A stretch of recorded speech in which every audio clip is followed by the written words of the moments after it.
Halo semuanya, kembali lagi bersama saya Johan Leonardo di Juna Trading ID.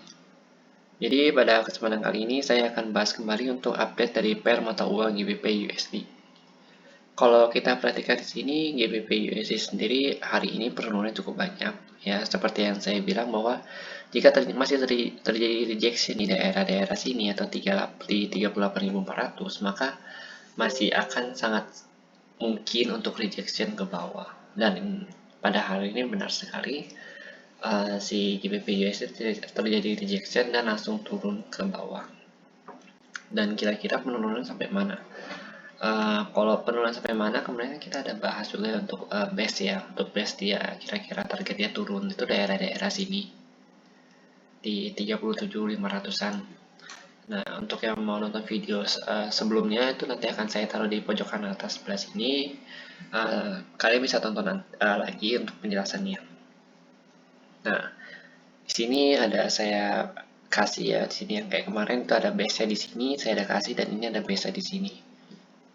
Langsung aja kita pakai time frame yang lebih kecil supaya kita bisa kelihatan. Kalau kita perhatikan di time frame 4 jam bahwa harga berhasil berhenti di base ini. Base yang saya bilang walaupun kecil tapi nggak begitu kuat, cuma dia bisa menahan atau mengerem laju harga ya untuk memperlambat penurunan harga. Karena untuk primary base-nya itu ada di sini dan juga di sini. Untuk base yang ini itu hanya seperti minor base saja ya, dia bukan primary base-nya, tapi ini seperti base yang membantu ya ketika harga di tengah-tengah itu antara dia mau naik lagi atau mau turun kembali. Lalu kalau kita perhatikan di sini, semenjak dia terjadi rejection di atas ini nanti kita mesti untuk lihat di time frame lebih kecil nanti. Nah, dia kan ada rejection nih di base ini. Kita pakai base yang ini dulu, yang kuning.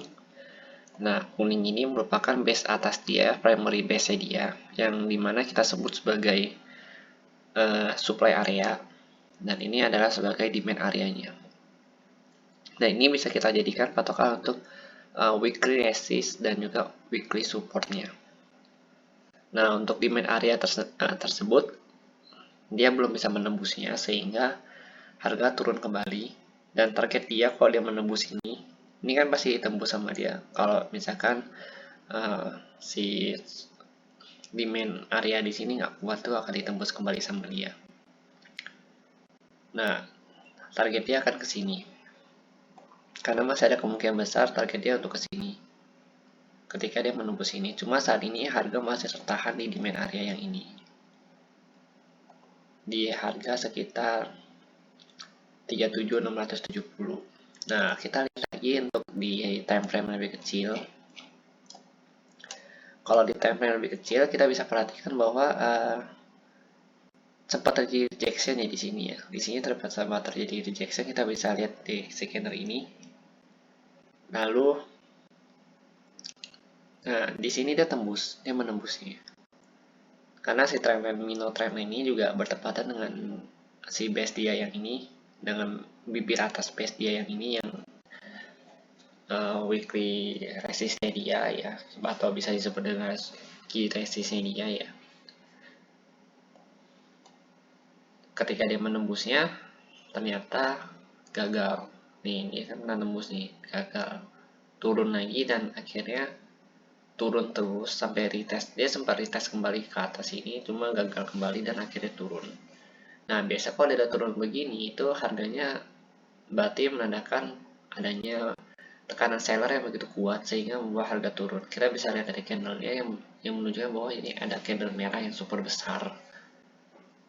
Ada 3 ya, kalau kita bisa. Cuma ini kan belum selesai, jadi kita hitungnya 2 gitu. Ada 2 candle merah yang super besar ini yang menandakan bahwa si supply area ini tuh benar-benar area yang kuat gitu untuk si GBP USD. Jadi kalau dia mau menembusnya itu ya dia akan cukup lama atau dia butuh waktu lagi. Bisa aja dia istirahat di sini dulu, diambil tenaga, baru dia coba naik lagi. Cuma kan kita juga belum tahu nanti ke depannya gimana ya. Jadi tapi prediksi saya atau dari analisa saya ini kita memprediksi bahwa movement dari si GBP USD ini adalah, ini kan ada rejection, jadi dia bisa aja di sini dulu, baru dia coba naik lagi. Atau bisa aja dia turun dulu ke bawah nih, dia ngambil di sini dulu nih, ngambil di sini dulu lebih panjang, sehingga kan dia ngumpulin tenaganya lebih banyak kalau panjang. Nah, baru dia coba naik lagi, nanti naik di sini, begini lagi, baru dia naik ke atas. Nah, ini baru dia naik ke atas untuk retest kembali ini. Jadi banyaklah untuk si perkiraan di GBP USD ini. Oke, kalau kita perhatikan untuk saat ini yang jangka pendek ya, ketika harga menembus ini, targetnya itu di sini.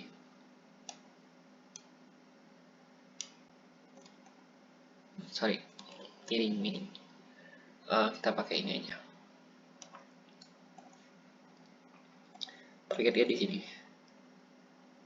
Ketika dia menembusnya, yang target dekat dia, kan kalau misalkan dia menjebol si target ini atau base TM ini, dia akan turun kembali ke sini.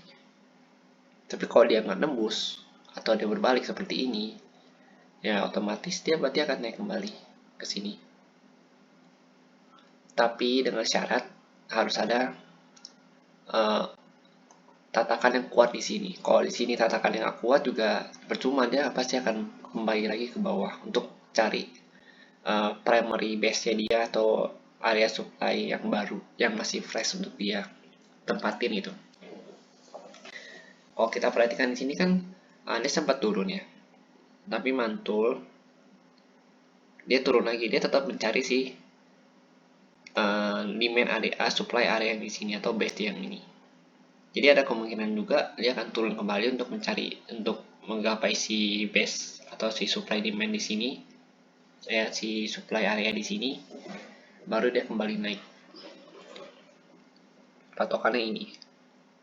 Jadi patokan kita di garis ini. Ketika dia breakout ini, berarti otomatis harga akan melakukan penurunan ke sini. Kalau garis sesuai, kalau kita tarik ke samping, ini masih nyambung. Tuh.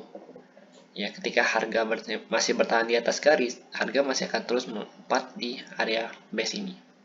Tapi ketika harga turun, maka harga otomatis akan mencari si base yang di bawah ini. Sama halnya dengan yang ini juga. Nih, turun dia cari base yang bawah sini. Dia juga turun, dia cari base yang bawah sini. Naik, dia kalau masih di atas ya berarti otomatis dia akan naik kembali. Oke, kita langsung aja cari di candle 30 menit.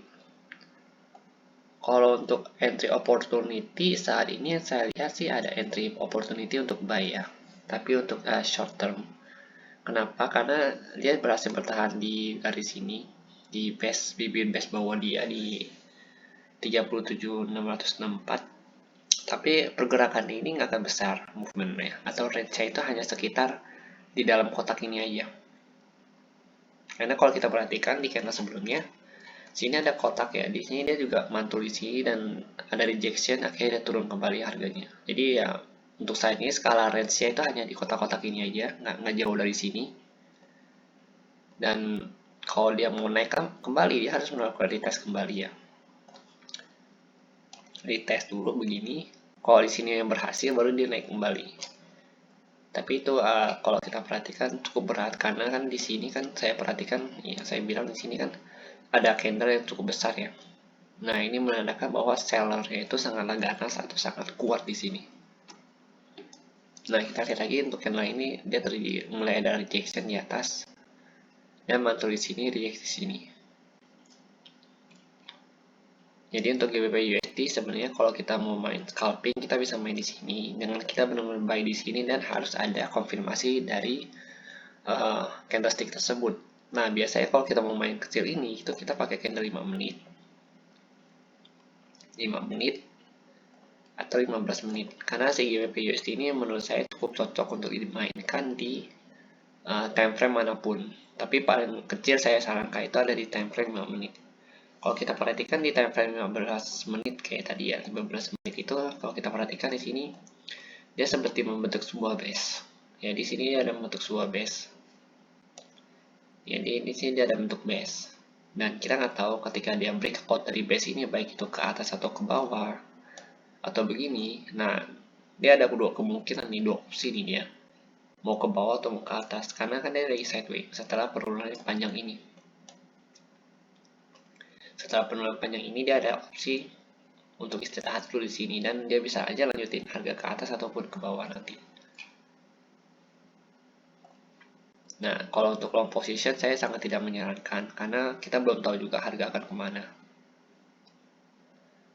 Oke, mungkin sekian dulu untuk update dari YBP USD ini, dan jika memang ada yang salah silakan ditambahkan di kolom komentar, dan saya akan sangat mengapresiasi masukan dari kalian, dan saya akan berusaha yang terbaik untuk membuat video analisa ke depannya supaya channel ini juga berguna untuk kalian semua yang membutuhkan bantuan ataupun ide-ide lain dari analisa dalam trading kalian.